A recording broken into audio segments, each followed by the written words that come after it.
¿Qué significa realmente ser rey de España? Y no me refiero solamente a cuáles son sus funciones constitucionales, como sancionar leyes, recibir embajadores, proponer un candidato a la presidencia del gobierno o a representar al Estado en determinadas ceremonias. Me refiero a algo mucho más profundo. ¿Qué significa llevar el título de rey de España? Porque si ser rey consiste únicamente en ejercer determinadas funciones protocolarias e institucionales propias de una jefatura del Estado, podríamos tener perfectamente un presidente de la República. Muchas democracias en Europa funcionan exactamente así, pero España no tiene simplemente un jefe del Estado, España tiene un rey.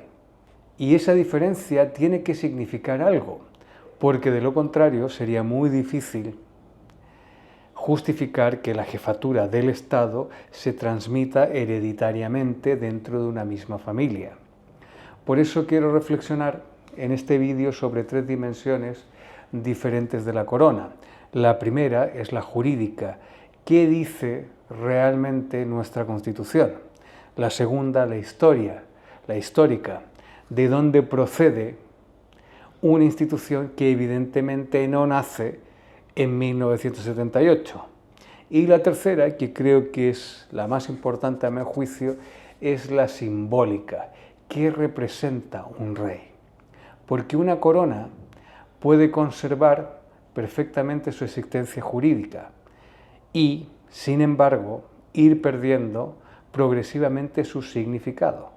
¿Qué dice la Constitución? Bueno, pues la Constitución en el artículo 1.3 establece que la forma política del Estado español es la monarquía parlamentaria y previamente en el artículo 1.2 establece que la soberanía nacional reside en el pueblo español, del que emanan los poderes del Estado. Y esto es fundamental para comprender la monarquía actual. El rey no es soberano, no gobierna, no legisla por voluntad propia, no dirige la política nacional. España es una democracia parlamentaria y la soberanía reside en el pueblo español. Pero entonces aquí aparece inmediatamente una pregunta: ¿qué lugar ocupa el rey? Bueno, pues la respuesta a esta pregunta se desprende de lo que está en el artículo 56 de la Constitución. Y creo que merece la pena detenerse en las palabras exactas que utiliza, ya que este artículo dice: el rey es el jefe del Estado, símbolo de su unidad y permanencia. Unidad y permanencia. Y quiero detenerme precisamente ahí, porque la Constitución podría haberse limitado a decir el rey es el jefe del Estado, pero no lo hace. La Constitución añade dos conceptos extraordinariamente importantes, que son la unidad y la permanencia, y además utiliza otra palabra fundamental: símbolo. El rey no solamente desempeña una función, representa algo. La propia Constitución continúa diciendo que arbitra y modera el funcionamiento regular de las instituciones. Asume la más alta representación del Estado español en las relaciones internacionales y ejerce funciones que expresamente le atribuye la Constitución y las leyes. Y el artículo 56.2 establece que su título es el de Rey de España y podrá utilizar los demás que correspondan a la corona. Y eso tiene una carga simbólica muy importante, ya que la misma Constitución lo establece.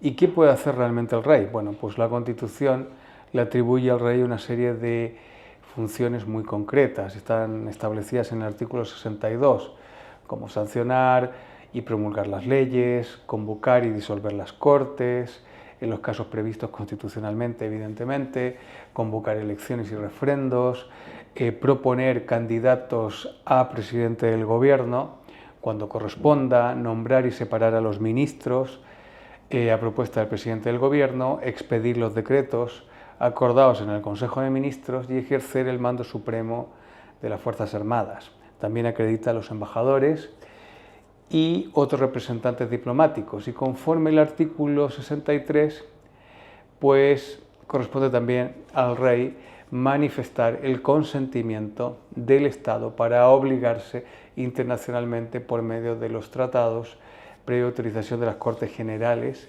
declarar la guerra y hacer la paz. Son funciones muy importantes, pero aquí existe una cuestión esencial, ya que el rey no ejerce estas funciones como un gobernante dotado de voluntad política autónoma. Y aquí aparece el mecanismo constitucional del refrendo. En el artículo 64 se establece que los actos del rey serán refrendados según corresponda por el presidente del gobierno, los ministros competentes o en determinados supuestos por el presidente del Congreso. Y quienes refrendan estos actos del rey asumen la responsabilidad de dichos actos. Por eso existe una diferencia fundamental entre reinar y gobernar. El gobierno gobierna, las cortes legislan, los jueces ejercen la potestad jurisdiccional y el rey ocupa la jefatura del Estado.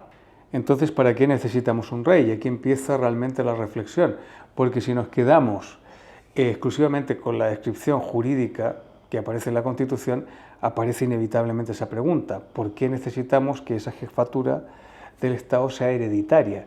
Si solamente necesitamos una persona que sancione las leyes, reciba embajadores, presida ceremonias y desempeñe determinadas funciones constitucionales, esas mismas tareas las puede realizar un presidente de la República, y muchísimos países así lo hacen. Por lo tanto, aquello que diferencia verdaderamente a una monarquía no puede encontrarse exclusivamente en las funciones administrativas o constitucionales que desempeña su jefe de Estado.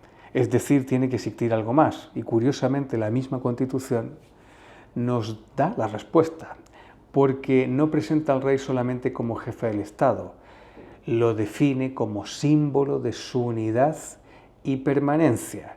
Permanencia. ¿Qué significa permanecer? Significa continuar existiendo a través del tiempo. Y precisamente ahí aparece la historia, ya que la misma Constitución reconoce la continuidad histórica.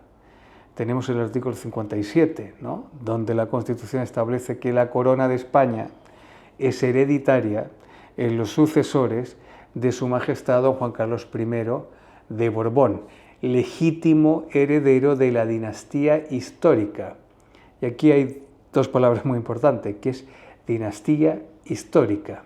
Y esto es fundamental, porque significa que la misma Constitución reconoce explícitamente que la institución que está regulando no nace en 1978, no inventa una familia real, no crea artificialmente una dinastía, reconoce una continuidad histórica anterior al propio texto constitucional, y eso resulta esencial para comprender la corona, porque una institución hereditaria solamente puede comprenderse plenamente desde la idea de la continuidad.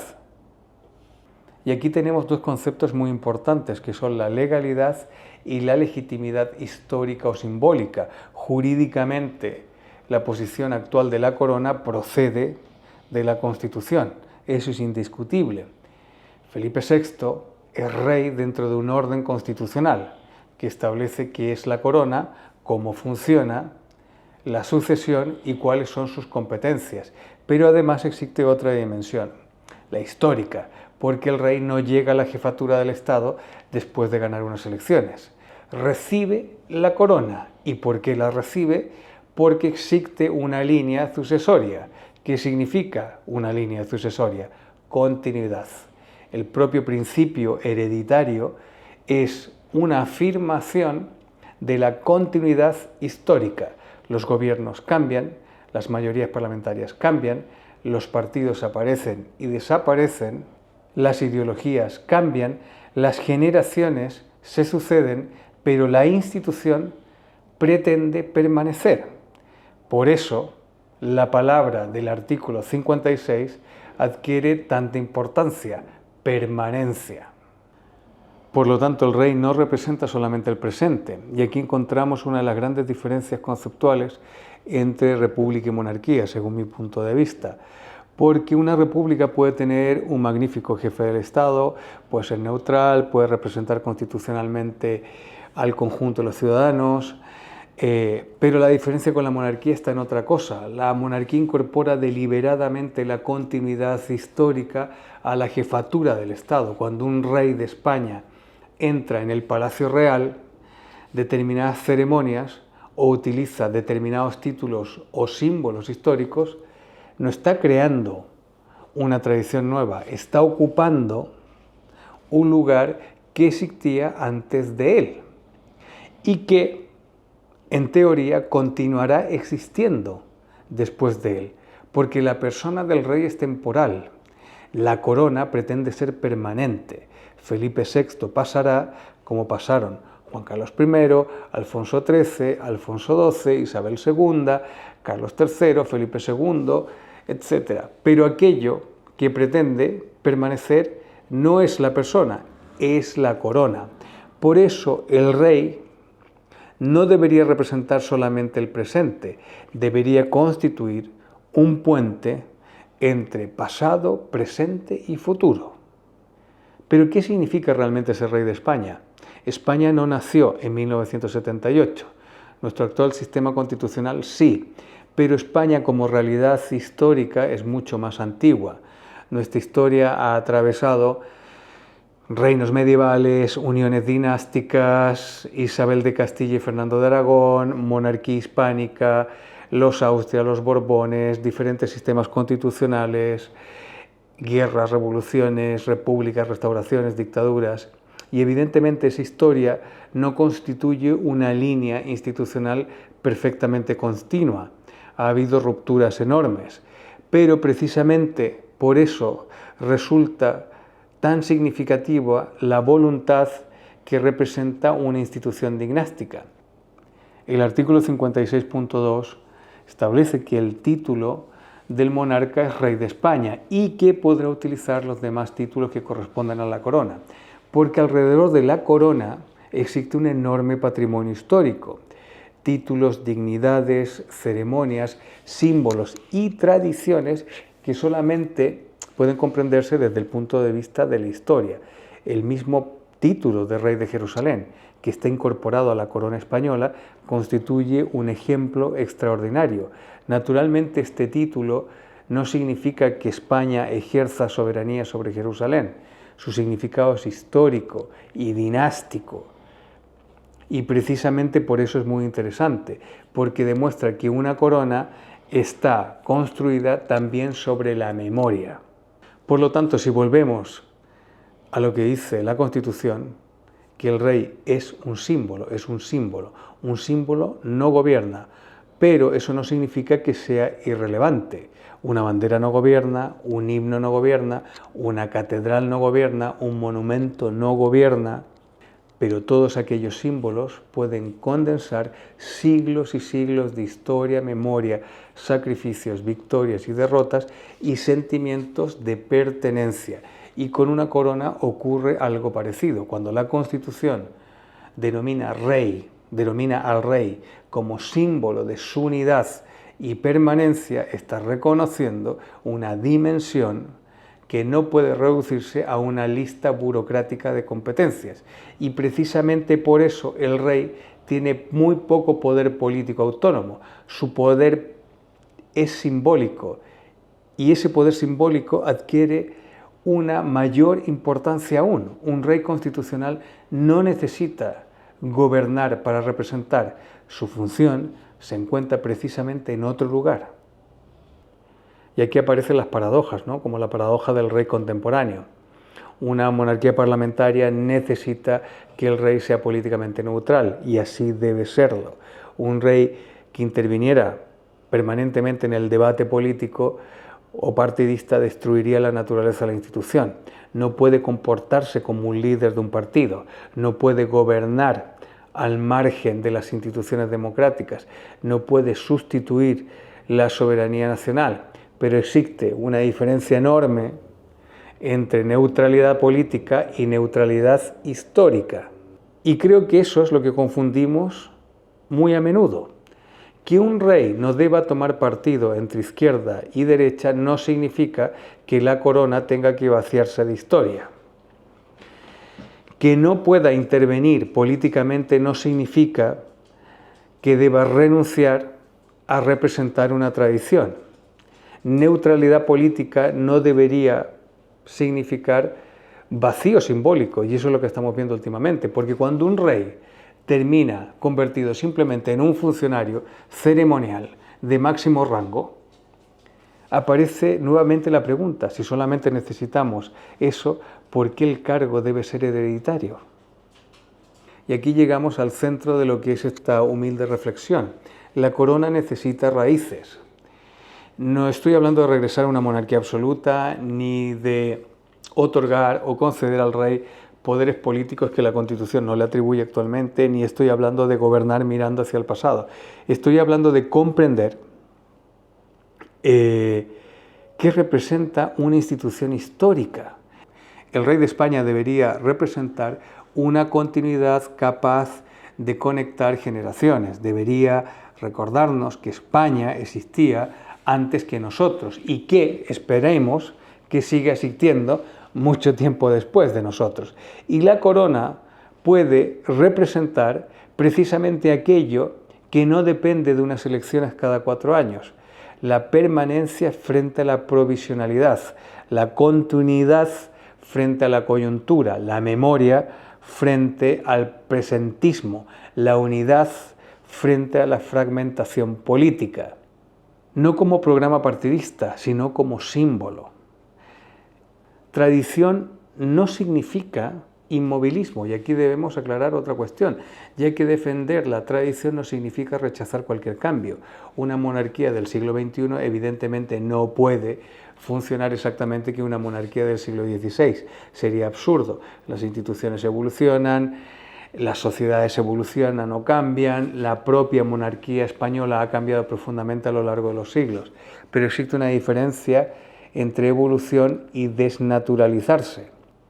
Una tradición consiste en recibir algo, custodiarlo, transmitirlo, atesorarlo, y esa idea me parece que es fundamental cuando hablamos de la corona, porque un rey recibe algo que no ha creado, lo custodia durante un tiempo y en algún día tendrá que transmitirlo.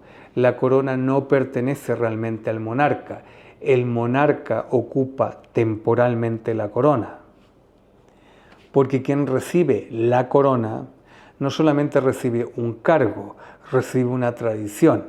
Y la tradición de la monarquía española está profundamente vinculada al catolicismo.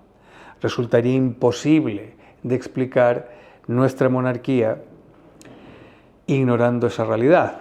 No podemos borrar la historia de Isabel y Fernando, los reyes católicos. No podemos ignorar la histórica dignidad de católica majestad asociada durante siglos a los monarcas españoles. No podemos ignorar los títulos históricos de la corona, como rey de Jerusalén, cargado evidentemente de significado cristiano. Ni podemos ignorar siglos de relaciones entre la corona española y la Santa Sede. Incluso determinados elementos del ceremonial pontificio continúan recordando esa vinculación histórica, el llamado privilegio de blanco, concedido tradicionalmente a un reducido grupo de reinas y princesas pertenecientes a monarquías católicas. Es un pequeño pero extraordinario ejemplo de cómo las tradiciones históricas sobreviven incluso en el ceremonial contemporáneo. Son símbolos, pero precisamente estamos hablando de símbolos y el rey es un símbolo de unidad y permanencia. Y otro aspecto muy importante a tener en consideración es la persona y la corona. Y aquí hay que hacer una distinción que es fundamental. Una cosa es la persona y otra cosa es la institución. El rey como persona puede tener sus propias convicciones íntimas. La reina puede tener las suyas también. Es perfectamente entendible y eso pertenece a su conciencia. Pero cuando actúan institucionalmente como rey y reina de España, representan algo que ya existía mucho antes que ellos. Y esa diferencia es esencial. La conciencia pertenece al individuo. La representación pertenece a la institución. Un rey no puede comportarse institucionalmente como un ciudadano cualquiera, porque precisamente no ocupa una posición cualquiera. Recibe una herencia histórica, recibe unos símbolos, recibe unas ceremonias, recibe unas tradiciones, recibe unos títulos y recibe una memoria.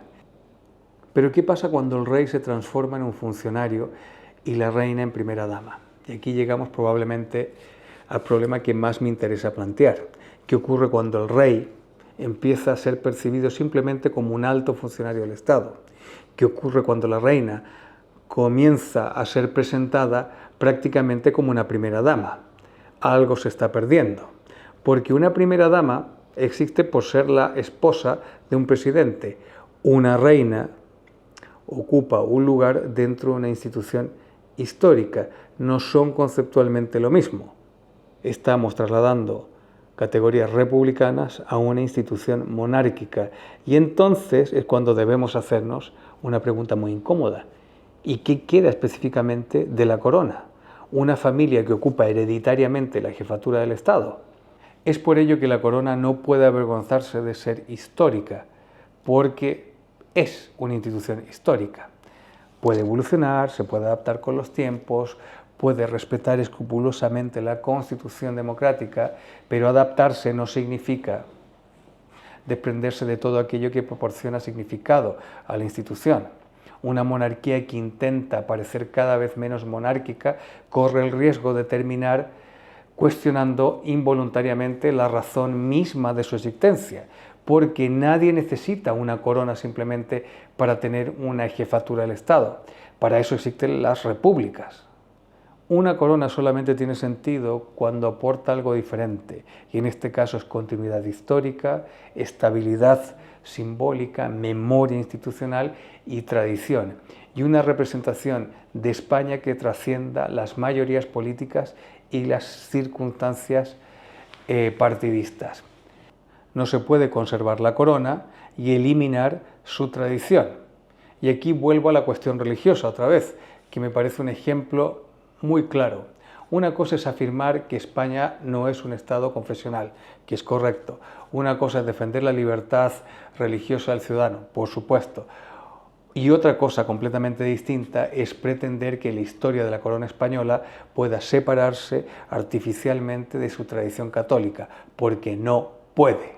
El catolicismo forma objetivamente parte de la historia, del ceremonial, del patrimonio y de la identidad histórica de la monarquía española. Prescindir completamente de esa dimensión sería tan artificial como intentar explicar determinadas monarquías eliminando la tradición religiosa que históricamente las acompañó. No porque haya que imponer esa tradición a la sociedad, sino porque forma parte de aquello que la institución ha heredado. Una institución histórica como es la corona no puede seleccionar permanentemente qué partes de su historia considera suficientemente modernas para conservarlas, porque entonces deja de custodiar la tradición y comienza a fabricar una identidad nueva. Y una corona que fabrica constantemente una identidad nueva termina rompiendo precisamente aquello que debería representar. Personalmente creo que una de las mejores maneras de entender o de comprender una monarquía sería imaginarla como un puente entre generaciones. El rey recibe una institución que no ha creado, la recibe de quienes estuvieron antes, tiene la responsabilidad de custodiarla y finalmente tendrá que transmitirla a quienes vendrán después. La persona es temporal, la institución permanece y España trasciende a ambos. ¿Qué ocurre cuando una monarquía comienza progresivamente a desprenderse de su dimensión histórica? ¿Qué ocurre cuando intenta justificar su existencia exclusivamente mediante conceptos como utilidad, eficiencia, modernidad o profesionalidad institucional? Puede que jurídicamente continúe funcionando perfectamente bien. Puede que el rey cumpla impecablemente todas sus obligaciones constitucionales. Puede que la institución tenga una valoración pública excelente, pero simbólicamente puede empezar a parecerse cada vez más a una presidencia republicana hereditaria. Y ahí aparece una contradicción, que es muy difícil de resolver, porque una herencia necesita tradición, la tradición necesita continuidad, la continuidad necesita memoria y la memoria necesita raíces. Si eliminamos todo eso, nos queda solamente un mecanismo sucesorio. Una persona ocupa la jefatura del Estado porque es el hijo o la hija de quien la ocupó anteriormente.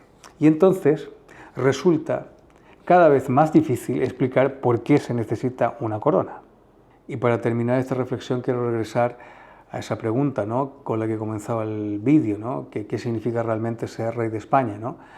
Para mí no puede significar simplemente ocupar la jefatura del Estado, no puede significar solamente firmar leyes, no puede significar solamente recibir embajadores, no puede significar únicamente cumplir correctamente con una serie de obligaciones constitucionales, porque para hacer eso no necesitamos necesariamente un monarca, una monarquía. Ser rey de España significa recibir una institución histórica, significa representar una continuidad, significa custodiar una memoria, significa mantener vivos unos símbolos y unas tradiciones, significa comprender que España no comenzó con nosotros, ni siquiera comenzó con la Constitución de 1978, y significa comprender también que la corona tampoco nos pertenece. La persona que lleva la corona pertenece al presente, la corona pertenece también al pasado y tiene la responsabilidad de proyectarse hacia el futuro.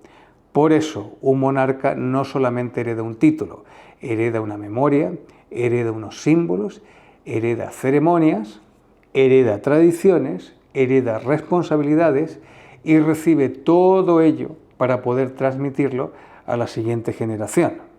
Cuando esa cadena se rompe, puede ser que siga existiendo jurídicamente una monarquía parlamentaria. Quizás siga existiendo un rey, quizás siga existiendo una reina, quizás siga existiendo una familia real, pero simbólicamente estaremos construyendo otra cosa, un jefe de Estado hereditario acompañado de su familia, y para eso, sinceramente, no hace falta una corona. Porque la razón profunda de una corona es precisamente aquello que una república no puede ofrecer, que es la continuidad histórica. Modernizar una monarquía no puede significar de despojarla de su historia.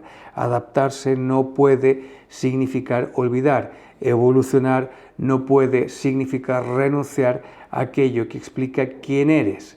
Y la neutralidad política no puede convertirse en neutralidad histórica, porque cuando una corona corta sus propias raíces, quizás conserve durante algún tiempo sus ramas, pero tarde o temprano deja de comprender por qué sigue en pie. Un rey puede ser constitucionalmente jefe del Estado, pero para ser algo más que un jefe del Estado necesita representar algo que lo trascienda, una historia, una tradición, una continuidad, una identidad, porque una corona sin tradición es solamente una forma hereditaria de ocupar una institución. Y una corona que olvida de dónde viene, termina sin saber explicar por qué debe continuar. Por eso, para mí, toda esta reflexión puede resumirse en 5 palabras. Sin raíces no hay corona.